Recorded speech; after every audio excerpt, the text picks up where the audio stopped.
அடுத்ததாக எங்களுடைய தாயக விடுதலை போராட்டத்திலே யுத்த களத்திலே நின்று போராடி கொண்டிருக்கக்கூடிய போராளிகள் தங்களுக்காக தங்களுடைய இளைய சந்ததிக்கு சொல்லக்கூடிய ஒரு செய்தியாக எம்மை நினைத்து யாரும் கலங்க வேண்டாம் என்று ஆரம்பிக்கக்கூடிய பாடலை தருவதற்காக அன்போடு நான் அழைத்துக் கொள்ளக்கூடிய எங்களுடைய பாடகிகள் யஸ்மின் அவரோடு இணைந்து மயிலூர் இந்திரன் அவர்கள் தருகின்ற பாடல், தமிழில் இசைக்குழுவிலே தமிழில் தாயக இருவட்டிலே வெளிவந்த பாடல் எஸ்.சி. சாந்தன் அவர்களும் பார்வதி சிவாதம் அவர்களும் இணைந்து பாடிய அந்த பாடலை சற்றும் சுவை குறையாமல் இந்த அரங்கிலே வழங்குவதற்காக இந்த அடுத்த சந்ததிக்கு இந்த பாடலை எடுத்துச் செல்வதற்காக எங்களுடைய இசைக்குழுவின் பாடகர்கள் இதோ உங்களுக்காக ஓகே அந்த ஈழத்து பாடலுக்காக ஒரு உற்சாகமான வரவேற்பு கொடுத்தவர்களை வரவேற்றுக் கொள்ளலாம்.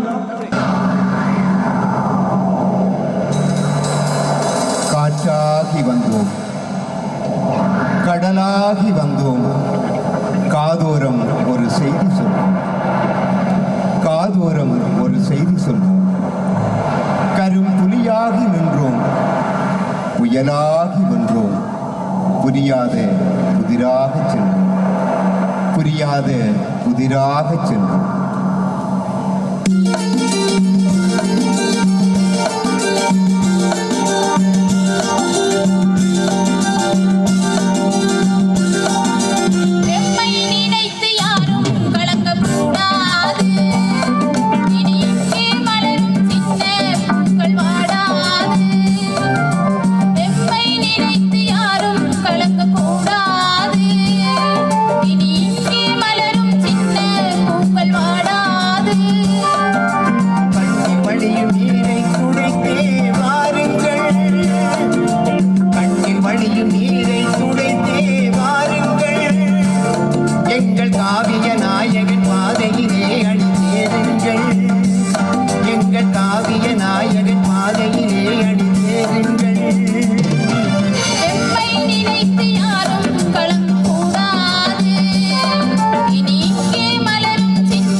நன்றி அண்ணா.